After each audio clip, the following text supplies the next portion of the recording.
All right, everybody. Well, welcome to the June, can you believe it? June Economy Creators Workshop. This is about productive leadership because we need to be productive in order to lead ourselves, lead our economy, lead others, and have a productive economy swirling around us. The June topic inside of, or focus, I should say, inside of Magnet Mind is productivity. So our mastery members, well, those two, but our Magnet 30 members are doing the productivity challenge. And so it's taking 30 days through a more productive you. So that is something that's a part of our membership. If you are interested in that, I'll send it all with you in there to you in the replay so you can learn more about that. But we really want to strengthen our economy through intentional action. And productivity is intentional because if we're doing stuff that's not intentional, we're taking away from our productivity, aren't we? If we're just throwing stuff at the wall, see if it sticks, that's not productive. That's seeing what sticks. If we're just doing stuff to look busy or stay busy or feel busy, that's not productive either if it's not moving us towards our goal. Hi, Sophie. So, welcome to this one because this is going to be a fun one. Um, Quick reminder: productivity is not doing more. Oh, yay! So take that off your plate. Productivity is not doing more. It's about intentionally deciding where your time, your energy, and your attention go because we want to put that on what matters most to us. And theoretically, we are building our economy around what matters most, around ourselves. So when we are clear on ourselves and leading ourselves, we can help the other people around us, help our economy grow. So, most productivity conversations revolve around schedules and planners and apps and time management. Have you heard time management ever? Bob Proctor talks about when he went into Earl Nightingale's office and he says, "Earl, how do you manage time?" And Earl says, "Bob, I don't manage time. Time can't be managed. I manage my activities." And Bob's like, his brain exploded. He's like, "Oh, tell me more about this." And so what it really comes down to, and this is a goal achievement, or this is the $25,000 activity that Earl Nightingale suggested Bob do. So get out your pens and paper and write this down. At the end of each day, write out 6 goal achieving activities that you're going to do tomorrow. And then when you get up in the morning, start with number 1, get it done. Focus on nothing else until and unless it's either complete or you get to that stopping point where somebody else needs to answer an email or you need somebody else to pick up the next step, and then move on to number 2, and then do the same thing with that. Get as much of that done as you can that's in your under your auspices, right? And then move on to number 3. If you don't get all 6 in one day, which I don't always get all 6 in one day, but if you don't get all 6 in one day, it's okay. You've already gotten X number of tasks done that are helping you move towards your goal. And then you start over with the next one the next day. If you get through number 3, then start with number 4 the next day and add a couple more. So you get to 6 goal achieving activities every single day. So the idea is you're progressively working towards your goal in a methodical way. And it just becomes habit. And this is one of the habits of productive people. There is a story behind the $25,000 activity $25,000 idea is what it's called. And the story behind it is back in the day, a productivity um, guru named Ivy Lee went into uh, Charles Schwab's office. Charles Schwab wanted to figure out how to help his people become more productive. And Ivy Lee gave him this idea. And Charles Schwab goes, "Really? Are you sure?" And Ivy says, "Don't pay me now. Pay me whatever you think it's worth after you've tried it. 3 months later, he sent in $25,000. That's how productive it was, and this was back in, oh, I don't know, 1912? Back in the day. So $25,000 back then is worth a heck of a lot more now. So really think about how valuable that is. Not only the idea, but the execution of the idea, right? And that's where discipline comes in. So productivity begins well before we start scheduling things and start planning things and putting things in apps and doing time management stuff, right? Productivity starts with clarity. It starts with, what priorities do I have? And it starts with internal leadership, and it starts with decision making. So a productive economy is built very intentionally. So when we're creating this economy, we're starting to spin a lot of plates in our economy, right? So the idea is multiple sources of income, multiple facets, multiple spokes on the U-shaped wheel. So when we start adding spokes, we need to be more productive. We just have to be. So if you're trying to do it all at once and start everything all at the same time, that's not gonna help you. Bob Bob Proctor taught us that. He said, "Get one plate spinning, pew, pew, pew, pew, pew, and then get another plate spinning, do this to the other one, and then get the other plate spinning, and, oh, okay, we'll keep those going up. Another one goes spinning," right? And so then all of a sudden, you're just doing this and keeping this plate spinning, rather than trying to start everything and then everything stops, and then trying to start everything and then everything stops. Start one thing, get it going, then pick up the next thing. I know it feels like we need to get everything done at all at once, especially when we really want something. But the best concept, the best idea is to focus your attention on one thing at a time, get it going, and then move to the next step. It really works. I promise you. You can't do multiple things at a time. It just doesn't work. Where our attention focuses, where we focus our attention, that's what grows. And so if we're scattering our attention, the energy is dissipated.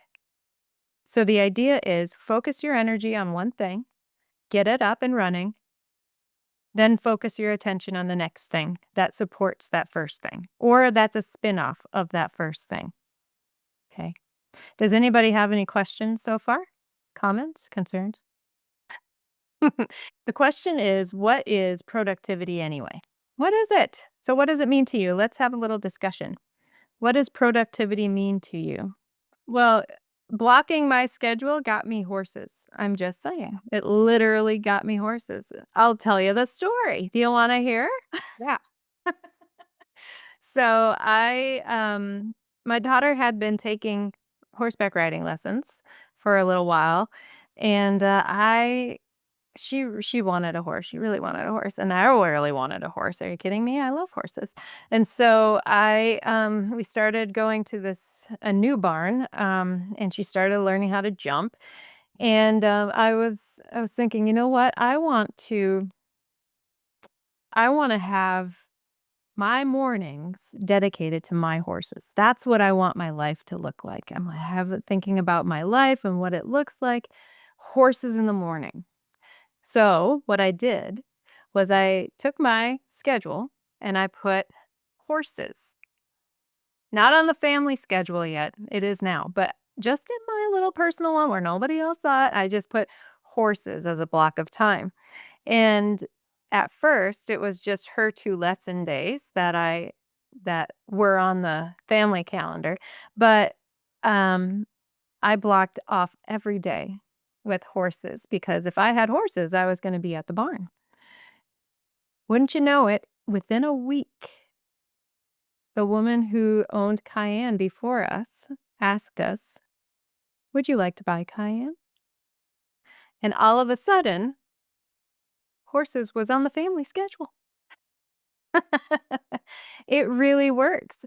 And so if you intentionally block your time for a very particular purpose, Your subconscious mind is going to see that and it's going to make it happen. So if you want more, this is a trick. If you want more client calls, then block your time for client calls. I had a client before who she was a personal trainer, and what she did was every so often she would take out the non-active clients and put them in a different folder so it would open up the actual physical space in her file cabinet for new clients. And she goes, they always filled up. Yep. There you go. There's a little trick.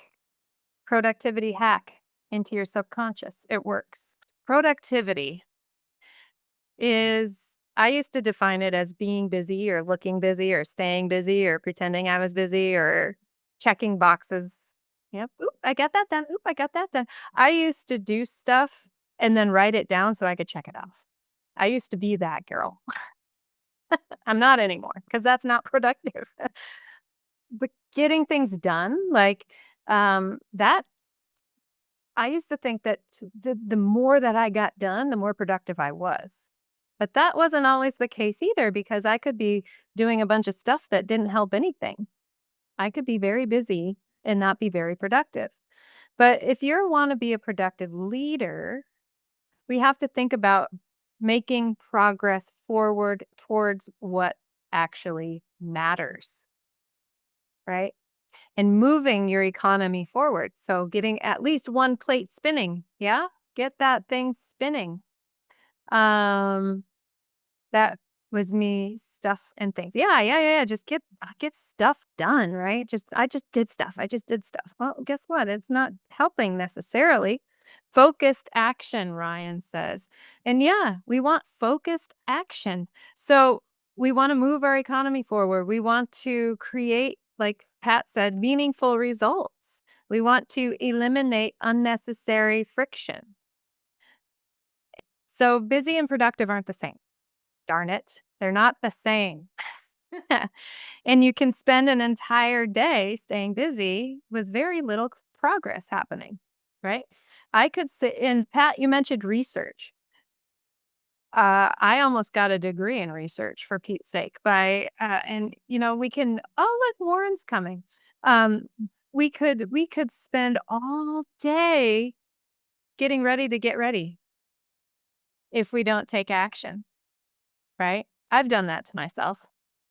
But you can spend an entire day being busy and really create very little progress. So, for example, if you want to write a book, you can spend all day thinking about what do I write about? What do I write about? Oh, I could write about this. I could write about that. I could write about that.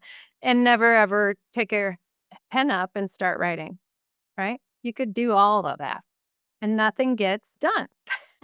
So, we need to evaluate our economy. That's really for the first and foremost is that we need to evaluate where we are. So we have to think about how well are we leading ourselves in this way. So we need to create a space, an internal space in our minds and in our even immediate area, but also especially in leading ourselves. So think about these questions. I have got 4 questions for you, and you can write the answers down, and you can put it in the chat if you want to. Am I studying consistently? So, why is study important, Mary? I'm done with school. Well, study is important because it grows our awareness so that we can be aware of more opportunities, more people, more resources, be understanding of the laws of the universe that are actually here to help us.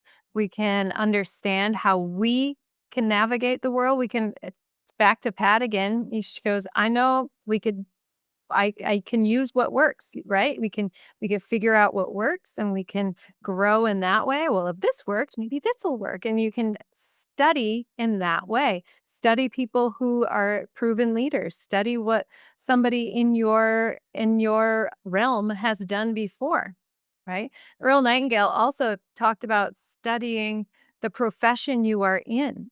He said, most people don't do that. You're going to be light years ahead of people who are then, the light years ahead of the people in your profession if you just take some time to study each day your profession, right? So, are you studying consistently is the first question. Yes, every day I watch some mentor videos while I work. Yes, yeah, yeah, yes. That is so good, Nicole. Watching mentor videos, that's so good. It gets into your subconscious mind while you're working, and you're like, "Ooh, I'm doing it. I'm doing it." All of a sudden, what's so cool is that I listen to Bob Proctor all the time, but I also listen to Neville Goddard. I listen to all these guys, right?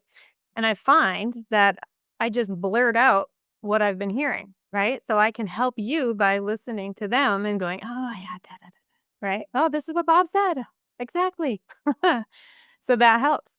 So here's another question for you. Am I following through on my commitments? That's a huge one. Not only commitments to other people, how do you show up for others, but are you following through on the commitments that you make to yourself? Ugh. Darn it. I'm the first one to get off the list, right? Isn't that what one of the things that we do as entrepreneurs, a lot of people do as an entrepreneur is take care of everybody else first and your commitments to yourself go out the window. So, we need commitments on all levels, not just the people we're around, but the commitments we hold ourselves to, right? What are those standards that we hold ourselves to? Okay. Then the next question, am I protecting my attention? So Bob Proctor uses the stick person, right? He has the big circle on the top and it's split in two, and then he has a little body on the bottom, and it's the little stick person. Well, the top of the mind is the conscious mind. And that is where we take in all of the information from the world. And then those are the thoughts that we think. We can either accept or reject anything that comes into our conscious mind. Our conscious mind, we can say yes, no, important, not important. We can decipher all of those things. We can take in information through our senses and say, yes, that might be true, but I'm looking over here instead, right? Our subconscious mind is that piece of us where our habits are. So we do things automatically based on the subconscious programming that we've got going on. So that can be from very little when our parents were bringing us up all the way through the results that we're getting now have shaped our subconscious programming. The experiences that we've gone through shape our programming.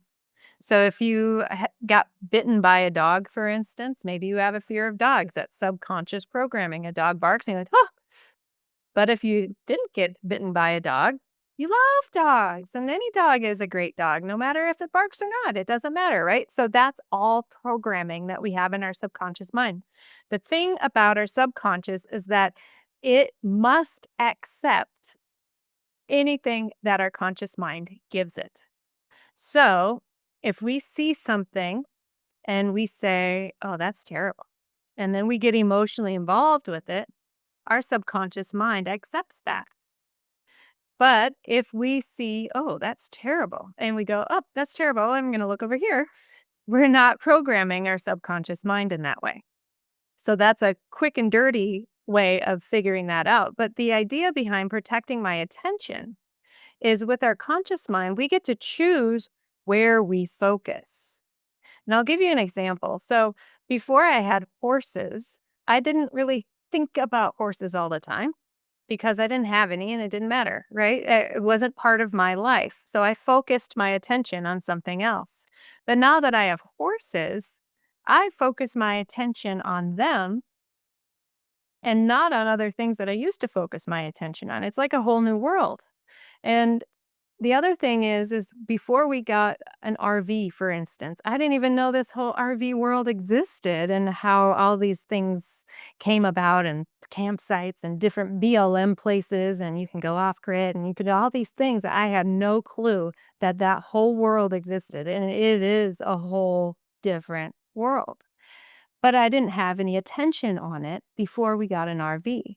So we get to choose where we put our attention.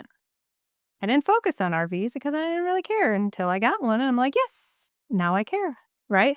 So we get to choose where we put our attention. Are you protecting yours? Is the question. Right. So many outside sources pull our attention over to them and we go along with it. The news is on and we're like, oh, yeah, I'm going to get involved in that. Don't do that. Just shut that off. So are you protecting it? I leave the room. If something comes on, like my husband watches the news, and if something comes on, I go, "Peace out, bro. I'm leaving." I just leave the room. I don't want that in my consciousness. I'm protecting my attention, right?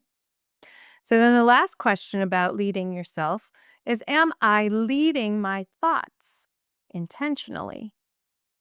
So we go off on thought trips all the time. We go, "Oh, I wonder what that's like. I wonder what that's gonna be. I wonder what they're thinking. They haven't responded to me yet. I wonder if did they take it the wrong way? What happened?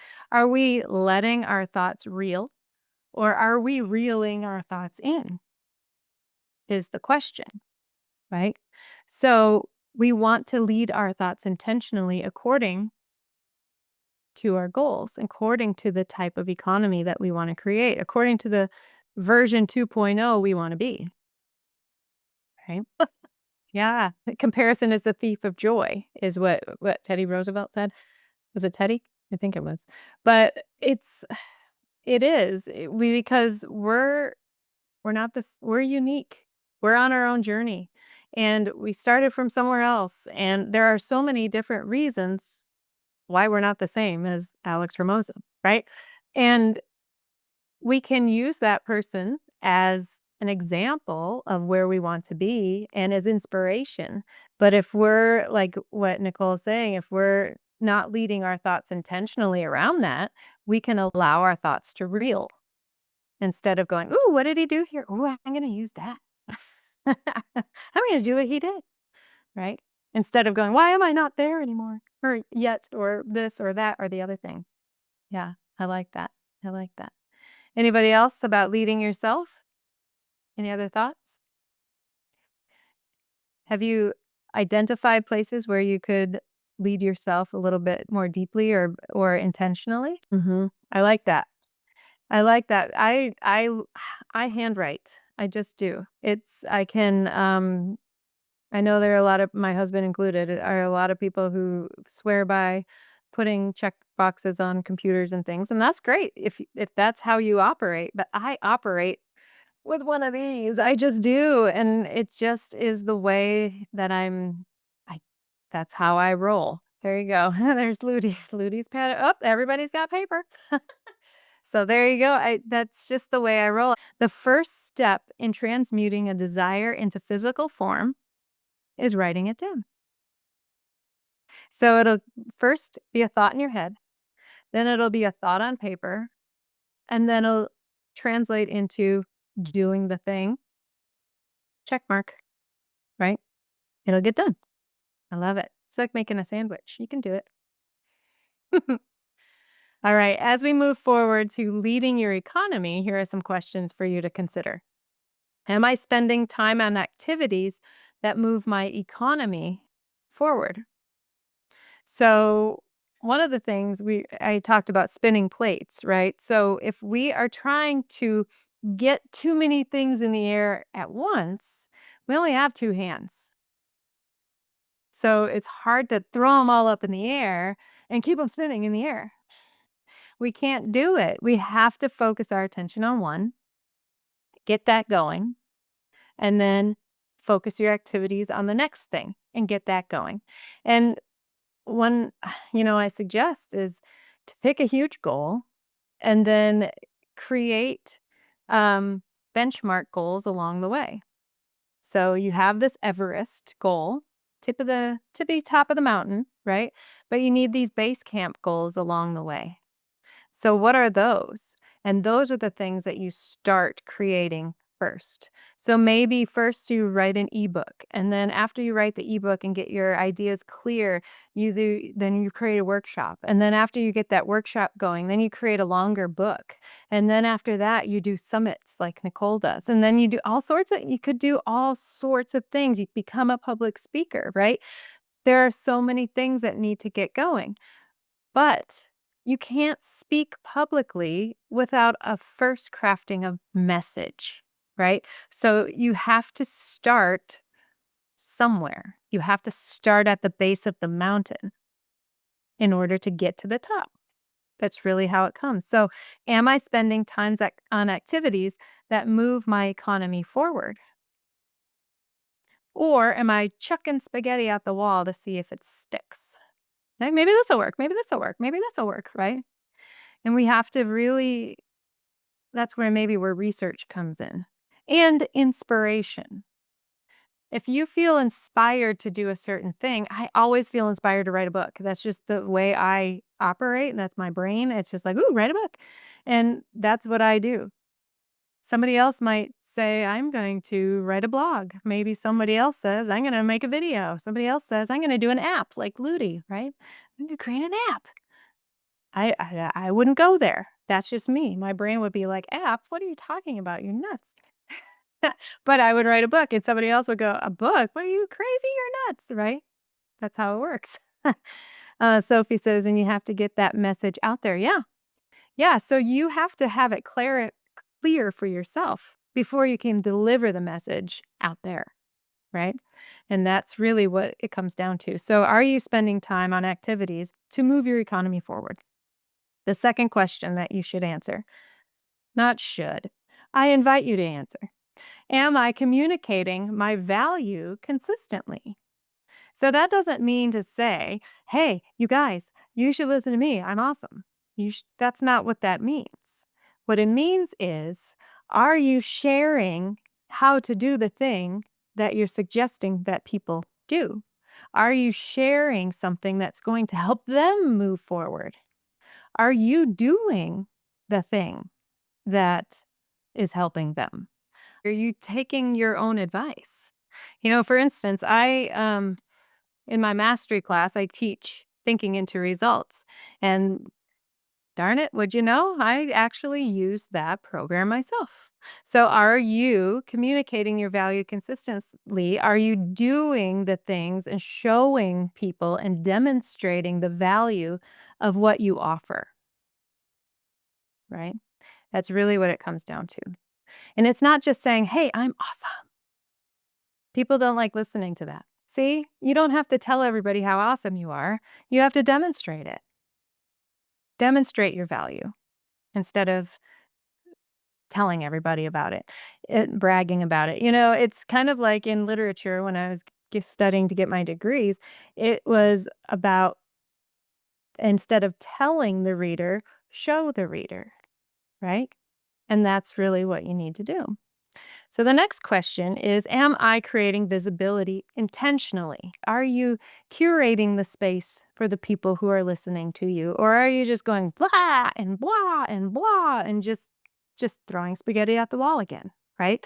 Are you thinking about who you're speaking to, what you're sharing with them, and are you doing that in an intentional and consistent way, right? And then the last question I'd like you to answer for yourself is, am I building authority assets? Now, this is important because you are an authority in what you're doing. And I really believe, I know that I'm a writer and a publisher, but I do believe that people I'm going to should on you, people should write an ebook. And I want to tell you why. One, you don't need a publisher for it. You don't even need anybody for it. You just need your brain. Okay. And two, it helps you clarify your message for yourself, first and foremost. And then exactly what Sophie was saying, get that message out to people. So it's something that you can use to bolster your message. So if you're reaching out to people, if you're sending emails, if you're doing certain things on YouTube or whatever it is that you're doing, even if you're out and about in the city, whatever it is, and people are asking you questions about what you do, you say, "You know what? I put everything in this ebook. I would love for you to read it." It's right there.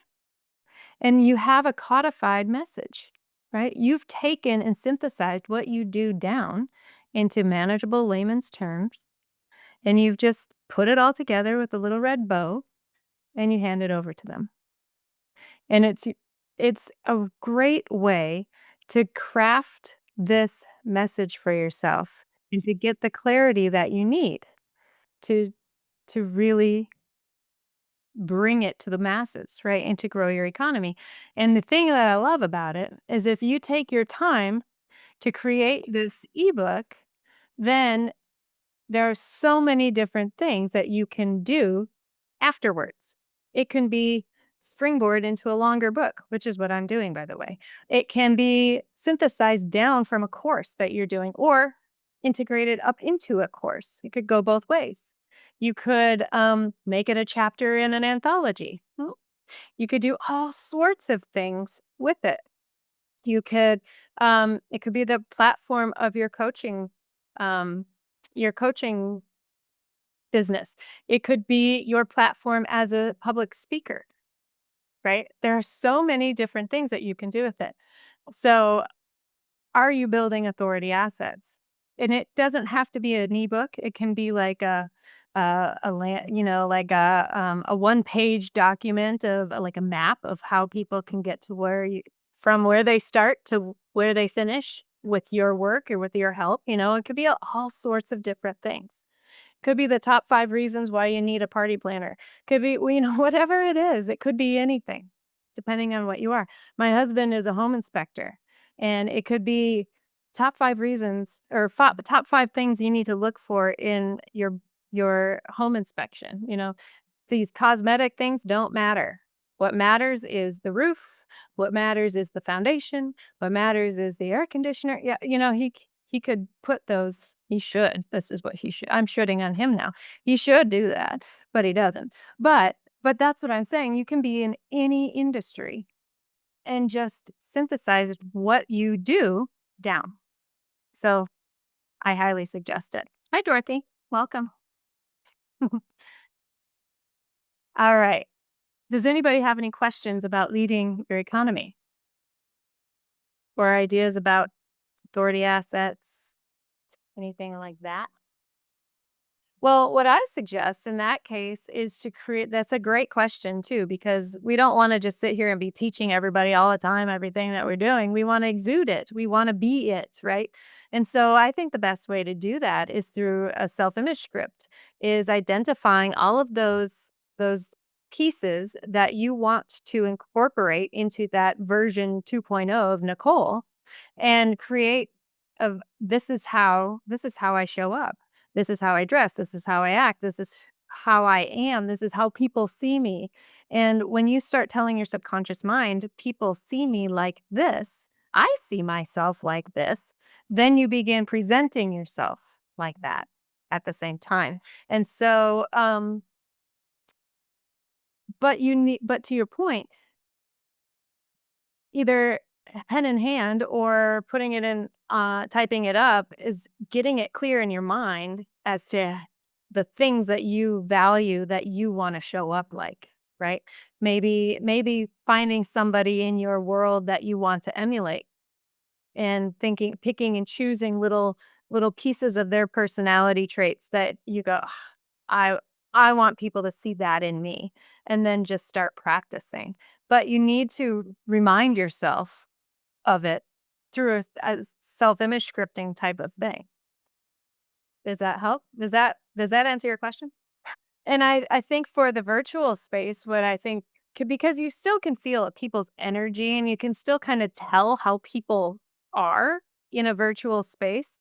You might have to be a little more animated. I mean, I kind of am sometimes, but one of the things that you can really do when let's use the word calm, for instance. You want to be calm and you want to exude calm. You can explain to yourself in your self-image script, and this is what I do for through the process that I have, is that I identify the the characteristics that I want to exude, and then I say why, and I say how that looks, and I say how that's translated by other people. You could do a mind map of it, and you could write calm in the middle and spokes on the outside and be like, well, I know the laws of the universe, and so I know everything's coming. I don't have to worry about it. And I know my stuff. I'm well prepared. I'm well versed. You can say all those things. People ask questions. I know the answers. You can say all of those things about what it looks like to be calm, and it really makes a full picture of that affirmation. Does that help? Well, this might sound counterintuitive, but um, Bob Berg in Endless Referrals talks about the fact that you just get interested in the other person. The more you get interested in them, the more interesting you become. So true. Yeah. And so people love talking about themselves. Generally they do. They'll answer any and all questions and they'll just keep going. And our job as people who want to help them feel good about themselves, like Dale Carnegie, make me feel important across their forehead, right? And that whole concept is making them the center of attention. And Jarrell, that's what you do when you create these productions, right? They're the center. And Yeah. so, Yeah. what better way to prove who you are and how you show up for your clients than to do that when you're interacting with people? I love it. Yeah, that's great. And it feels better too, doesn't it? It does. Yeah. Yeah. Like, "I'm awesome. Do this with me." And they're like, "Oh, like, I'm a great podcast guest." No, Yeah. not on my podcast, right?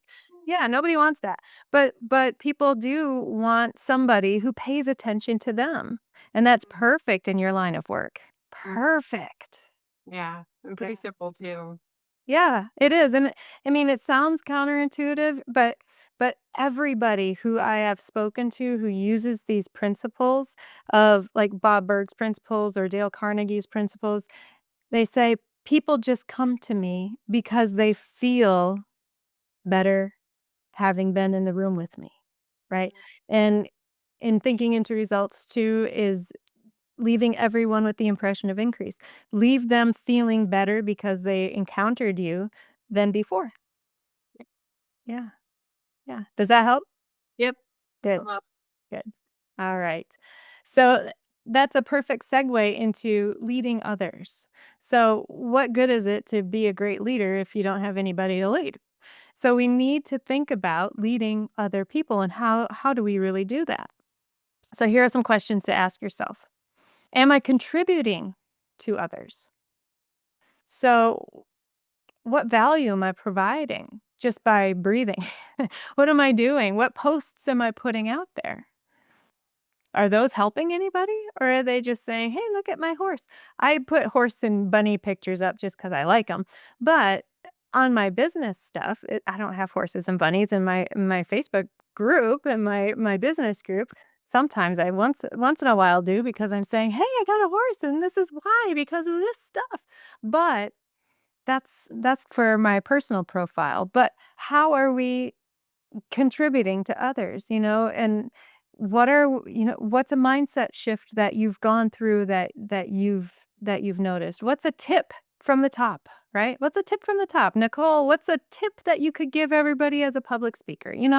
Those are some things that you could just add into your your repertoire as you post or as you send emails or as whatever it is that you're doing. How are you contributing? And if you're thinking about that in before you go out and post stuff or email people, ask am I sending this to help other people or am I sending this to put the spotlight back on me? Like Jarrell was saying, you're like, I'm awesome. Hey, is that the intention of your post or is the intention of your post to just serve? Right? Bob Proctor says the only way to reach your goal is to provide more service. And that's a direct link with the law of compensation. The, the money that we receive is in direct relationship to the need for what we do, our ability to do it, and the difficulty there is in replacing us. So, how are we serving other people? That's the question, right? Then the next question is, am I creating opportunities?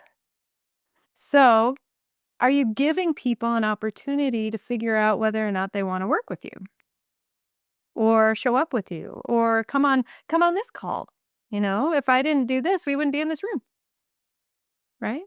So I'm creating an opportunity for you to show up for yourself and to learn more about me, right? Yeah. So there you go. Am I sharing what I know? That's another one. You all know so much. Sophie, you just finished your NLP training. You know way more than so many people about this. So, am I sharing what I know? Right? You don't have to share everything all at once. You could just share a snippet. Ryan, you know so much about affiliate marketing. Are you sharing? Right? Am I sharing what I know? And I'm not saying everybody has to share on social media. That's not the thing. Maybe you have a group. Maybe you go out in the physical world. That's a thing. Maybe you do that. Maybe you can share what you know with your friends, your family. And then the last question I want you to answer for yourself is, am I leading by example? And that kind of goes back to what Nicole was asking about too. And am I showing up like the person that people would like to do business with or talk to or have, am I showing up like the person who people want in their room essentially, you know? Am I doing the stuff that I suggest other people do? There's a reason beyond the fact that it works, but that I study this every single day is because I ask my clients to study it every day, and so I do what I ask my clients to do. And in doing so, I prove to them that it works time and time again. And I also show them um, ways that I've done things differently. Or like earlier today, I was when you ask your this is a tip from the top. When you ask ask. I wonder. Let's see. Like, where's my pen? Right? You ask yourself, where's my pen? And then quickly, instead of saying, where's my pen again, say, thank you for showing me my pen. Because that's when you shift how you see things. You're expecting your pen to show up, right? So that was out of context, but I shared that earlier. But that's the stuff that I do because I do the work that I'm teaching for my clients, right? Yeah. So leading others, how do you feel about leading others? So, well, one, thank you for sharing and thank you for putting that out there. And two, here's my question for you. Do you ever play over in your mind in visualization doing something and hearing thank you?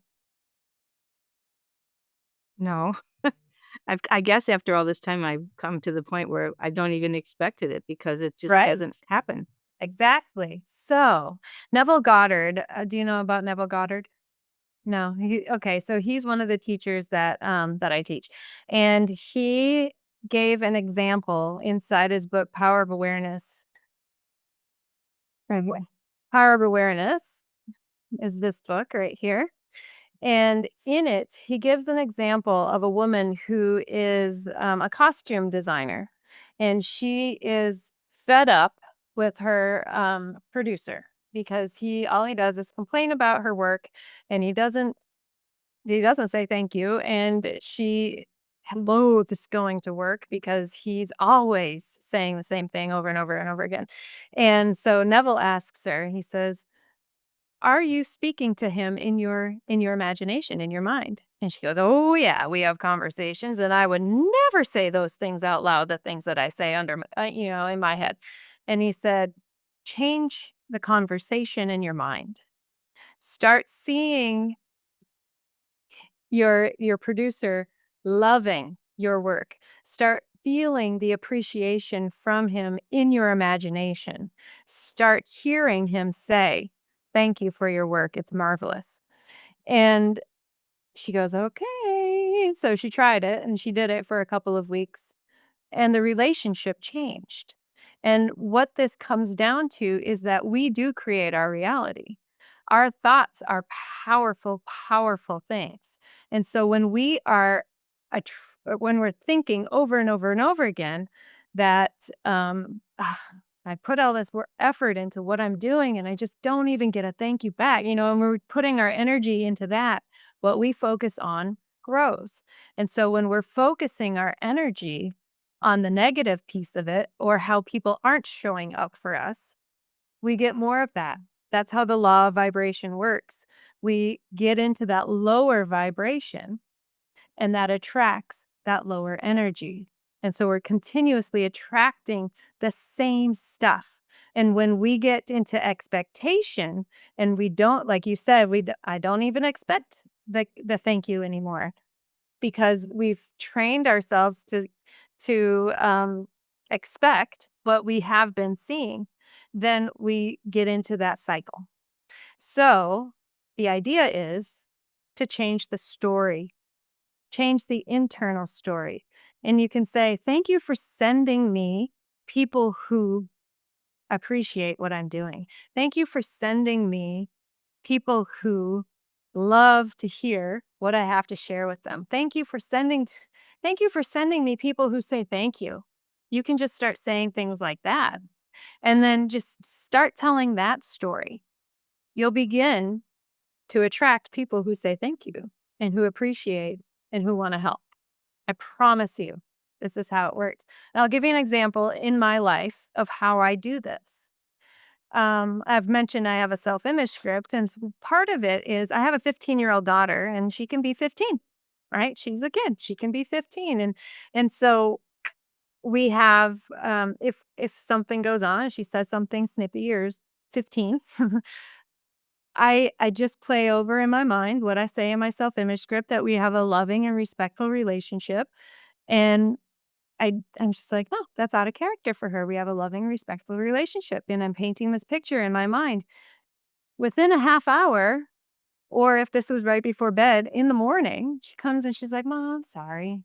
I was kind of snippy, or I wasn't feeling all that great." Or, she comes and she apologizes, or she just doesn't even apologize. She just shifts her emotion, and it's really quite remarkable.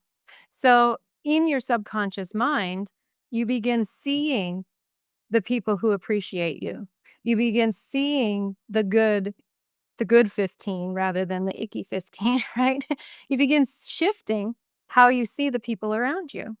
And you begin noticing, "Oh, there's a thank you. Yay, thank you." Because sometimes when that happens, Linda, and I've done this to myself before, is someone says thank you and you're like, "About time, there's only one." You downplay that one instead of being like, "Yes, it's working. It's working. Okay, let's do more thank yous," right? Does that make sense? But the other thing is too, is to everything starts from within. And this is really where this lead yourself, lead your economy, lead others is so key, is because I wholly believe, and I have seen the reflection. If I don't show up in my mind as the leader I need to be, who expects the things that I expect out of my clients, out of my world, out of my family, out of wherever, then I get the reflection of what's going on in my mind. And like you just said, you believe in the law of attraction and you believe in that. Well, what you're doing is you are really focusing on what's going wrong rather than shifting what's on what you want, because we are creative. We really truly are. That's why the law of attraction works, is because this is a mental universe and our minds attract like things. And so I'm not saying that, you just snap your fingers and it'll work, but start telling yourself a news story. Start saying, well, maybe if I do another one, I'm attracting vendors um, who do invite people, and create it in your mind and start telling yourself that new story because what you have to share is so valuable to people, Linda. What you have is such a wonderful, wonderful message and one of power and strength. And so your mind needs to be that strength and that power behind your message, if that makes sense. Yeah, good. Fabulous. Okay, so now we want to look at some economic leaks. Where are you leaking? So most productivity problems are actually leadership problems. And this is where I was heading with when you're a leader and you lead by example, the first place to look if your clients aren't getting results, the first place to look is within. So when I notice a certain um, ebb and flow with my clients, I have to go, okay, so what inside here, inside me, needs tweaking? What do I need to double down on? Maybe it's study, maybe it's affirmations, maybe it's writing, maybe it's just my whole clarity or thought process. But what is it that I need to focus on internally so that my external shows up the way I want it? So that is always a reflection of the leader. You can create your own economy. And that's the whole premise of economy creators. It doesn't matter what's going on outside. We have the power to create. And so we get to create it starting with our clarity, our thoughts, and moving into how we see ourselves and how we see our economies and how productive we are. So examples of leadership problems are lack of clarity, right? We need to be clear on our message, on who we serve, and on what we're doing. We need to be clear of distraction. So we have to focus. And one of our intellectual faculties is called the will, and that is our ability to focus on one thing at a time w- and without any of the distraction to everything else, right? So the idea behind the $25,000 idea is that when you have these 6 goal achieving activities, you focus on number 1. You focus on it until it's done, right? So for instance, we were talking about earlier, Ludi was talking about blocking your schedule. So if you have a specific time for an hour or whatever, blocking out for a specific project, maybe for me, I'm a writer, so I write books, right? So I have, okay, this hour is dedicated to writing this. And then I get this idea. I'm like, oh, nope. Okay, I got to write it down so I don't forget the idea. And then I go back to my writing. And that's the exercise of the will. That's focusing on one thing at a time until it's done or until the hour's up. But we have to exercise that in order for it to work because sometimes we go, oh, I have an idea. I'm going to go over here and get lost in all these things over here in my emails. And then I forget to write, right? Who's done that? I have a million times. Yep. And so we need to focus our attention. We have to own our mind. So another leadership problem is inconsistency. So maybe you have a workshop or something, and you're the people who are signing up kind of fluctuates, goes up and down.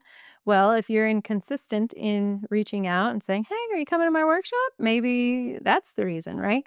So reach out or whatever. So the idea is inconsistency is kind of an economic leak. So where can you make yourself more consistent, right? And the next one is perfectionism. Oh my gosh, who's been there? You're like, I'm not putting out some. Yeah, I'm like, all the hands are up. I'm not putting something out that's not absolutely perfect. Well, guess what?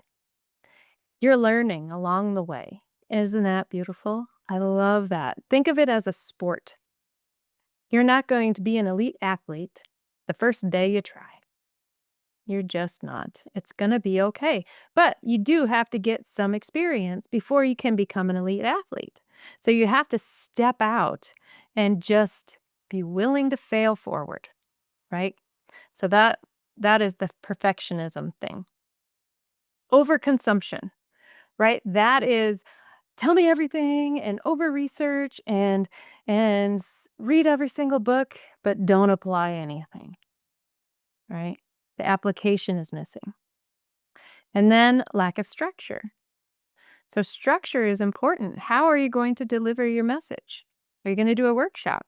Are you going to do a live? Are you going to do a live event or put on a trade show? Are you going to do like Ryan's doing a cohort of 30 days with a group of people? What do you do? Right? How do you do it? And then trying to do everything. We talked about this a few times. You can't just toss all the plates in the air and see which one stays up there. You got to do one at a time. It really, I mean, I've tried to do a billion at a time. It doesn't work. One at a time. We got to do it. So here's an exercise for you. Write down 1 to 3 answers here. What is currently leaking the most time, energy, or attention from your economy right now, do you think? What is it? You can put examples in the chat or you can just say them out loud if you want to. I like that too. What is currently leaking the most time, energy, or attention from your economy? So maybe you start saying something along the lines. So your question would be, who is somebody that can help me with this stuff that is affordable and really good? And so then you start saying, thank you for showing me the opportunity. Right. And so start looking for it. And you don't have to actively look for it. You know how when you can't find your pen, once you stop looking, it shows up. So put it out there. Say, thank you for showing me this person or this opportunity. And then forget about it for a little bit. And it'll show up. And but the fact is that when we say things like, where is it? Why can't I find it? Um, I've looked everywhere. All of those things are stopping that energy from flowing in. So in the mastermind principles that we read in Magnet 30 each week, we say, I am an open channel of God's will. And what that means is that we leave ourselves open to receiving. But when we say things that say, "Ah, I've tried, but I can't figure it out," when we stop that energy from coming in, we put up dams and roadblocks instead of saying, okay, I know the answer's here. Thank you for showing me the answer. And then we start just shifting how we say it and how we see it. It's like saying, I know my pen is somewhere. Thank you for showing me where it is. Right. And it's just a lighter way of focusing our attention and aligning with what we want rather than what we don't want. Does that make sense? I bet they're going to show up. Guess what? Decide to do it. Yep. Yep. That's what it takes for sure. I love it. I love it. And then just start just like what we were talking with Linda, start telling yourself, I am organized. I am organized. I know how to be organized. I can do this. I love being organized, right? Because it feels so much better when you're like, oh, I know what's next. I know what's next. Yeah. Yeah. I love it. I love it. Well, there you go. Do you have something in your self-image script about your peaceful household? You're welcome. I love it. Ryan says over processing instead of deciding. Yeah. Well, here's the thing. If we know who we are and where we're going, decision becomes easy. Right? But over processing tends to come from those little voices saying, oh, who are you? And why do you get to do this? And I mean, are you sure you can do this? Those are what start us to go, well, now I need to learn more and I got to get ready more and I got to prepare more and I got to, be a perfectionist now instead of just going and doing. Right. I have, I co-authored a book called Discovering Something Greater. And one of the co-authors wrote about typos. And in that section, there's a typo. It wasn't even planned. It was just there. It's pretty funny. It's okay to have a typo. Become impatient and easily give up. No, I don't. Oh, all right. So everybody who's written something down, write down the opposite. How you want to be. Moody, organized. Planning my day before I get started. I have a special planning. I am organized and use that method. I love it when I'm organized, right? Sophie, you talk about your son. He is peaceful. My house is peaceful. My son is peaceful. Everything is wonderful. He amuses himself quietly. Full of it. Nicole says, just do it. Yep. Get out of the whole and just go. Love it. I decide. Right, Ryan? I decide and I do. Dorothy, I am patient and always follow through. Challenges are stepping stones to success, right? What would Mary do? You need a bracelet? Oh, there you go, Dorothy. I am very patient and I persevere until I get the results. Yes. Yeah. I love it. Perfect. Okay. Oh my gosh, we're almost done. All right. Now, for the next 30 days, because we have one of these workshops every single month and you can use this. So, where are you going to focus? Decide where you're going to put your focus on the next 30 days inside your economy, right? Am I going to focus on leading myself? Am I going to focus on my internal dialogue, on my self-image? Am I going to focus on my clarity of my message? Am I going to focus on what I just wrote down here in the chat? All of these things. How are you going to show up differently in the next 30 days? And of course, ask yourself, what specific action am I going to take this week? Right? So think about what action step you're going to take, how you're going to show up as you're doing it. And then, if you want more information on how to work with me further, just reach out and we can talk about it. I have a wonderful cohort going on in applied mastery, and I have one coming up July and August for the next one. And we really hone in on clarity of your goal, on your self-image, your bulletproof attitude, and you create an authority asset around what you are creating inside of your economy, whether it's an ebook, which I highly recommend because of all the things that I said, but you can do like a workbook for a workshop. You can do all sorts of different things that are going to move your economy forward. So all of that information will be in the email that I send with the replay. But if you want to reach out to me, you can just either email me or send me a message in Facebook and or LinkedIn, wherever. I'm there. And just send me a message and I can help you. Okay? I would love to help you. Well, I really appreciate your being here, and I'm so glad that you are. And I hope that you focus on the thing that you want to focus on for the next month because it's going to help you move forward in your economy. Oh, Nicole, mine is my personal script. Yes. I love it. I love it. I love it. Good for you. I think that's great. I love it. All right, everybody. Thank you so much. You know where to find me. And you'll look out for the email for the replay. I'll put other resources in there as well. All right. Have a great night and we'll see you soon. Bye.